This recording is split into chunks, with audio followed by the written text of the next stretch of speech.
Topic है electrolyte imbalance. इसको हम बहुत ही सिंपल और इजी तरीके से समझने की कोशिश करें। इलेक्ट्रोलाइट इम्बैलेंस में सबसे पहला टॉपिक जो हम लोग पढ़ेंगे वो है सोडियम। तो नॉर्मल सोडियम की वैल्यू होती है वो 135 to 145 milliequivalent per litre होती है। अगर यही सोडियम की value less than 135 milliequivalent per litre से कम हो जाती है तो उसे हम लोग हाइपोनेट्रीमिया कहते हैं। आज हम लोग हाइपोनेट्रीमिया पढ़ेंगे। कॉजेज क्या क्या होते हैं हाइपोनेट्रीमिया के, पहले देखते हैं एक्सेसिव वाटर इंटेक। हम लोग वाटर इंटेक बहुत ज्यादा कर लेते हैं तो सोडियम की मात्रा जो होती है बॉडी में वो कम हो जाती है।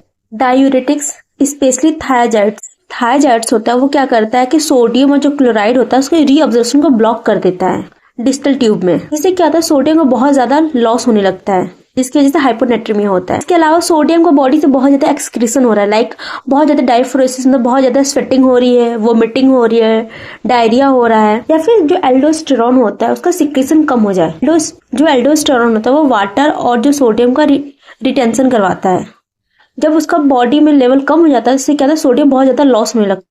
एडिक्वेट सोडियम इंटेक हम लोग लो ले रहे हैं, डाइट में सोडियम का लेवल कम, उसकी वजह से भी हाइपोनेट्रीमिया होता है। साइन एंड सिम्टम, अगर सोडियम का लेवल मोर देन 125 मिली इक्विवेलेंट पर लीटर है तो कोई भी सिम्टम दिखाई नहीं देंगे। अगर 120 से कम होता है तो एनोरेक्सिया मतलब नोजिया वोमिटिंग दिखाई देगा, मसल्स क्रैम्प होगा, वीकनेस। मसल्स क्रैम्प क्यों होगा? क्योंकि जो सोडियम होता है मसल्स के कॉन्ट्रैक्शन हेल्प करता है। कंफ्यूजन और सीजर होगा। ड्राई म्यूकस मेम्ब्रेन, ये कंडीशन सिर्फ और सिर्फ हाइपोवोलेमिक हाइपोनेट्रीमिया में होता है जिसमें वाटर भी लॉस होता है, उसमें दिखाई दे। यूरिन आउटपुट बढ़ जाएगा और जो यूरिन की स्पेसिफिक ग्रेविटी होती है वो भी डिक्रीज कर जाएगी। बहुत ही सिंपल निमोनिक है हाइपोनेट्रीमिया को, salt loss.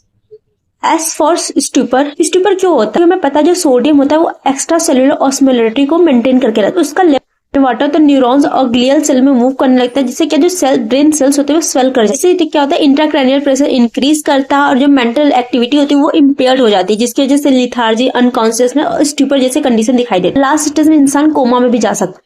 Anorexia, lethargy, tendon reflex जो होता है वो डिक्रीज कर जाता है क्योंकि न्यूरोमस्कुलर डिसफंक्शन क्यों होता है? क्योंकि जो यहाँ पे सेरेब्रल एडिमा हो जाता है और नर्व का कंडक्शन अच्छे से नहीं होता है, जिसकी वजह से क्या होता है टेंडन रिफ्लेक्स जो है वो डिक्रीज कर जाती है। एल फॉर लिम्फ मसल, मतलब मसल्स वीक हो जाते हैं। ऑर्थोस्टैटिक हाइपोटेंशन होने लगता है। एस फॉर सीजर और S for stomach upset like nausea और वोमिटिंग।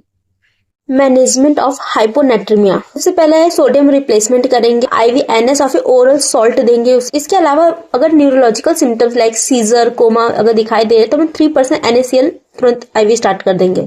ऑस्मोटिक डायरेटिक्स देंगे अगर हाइपरवोलेमिक और हाइपोनेट्रीमिया है तो।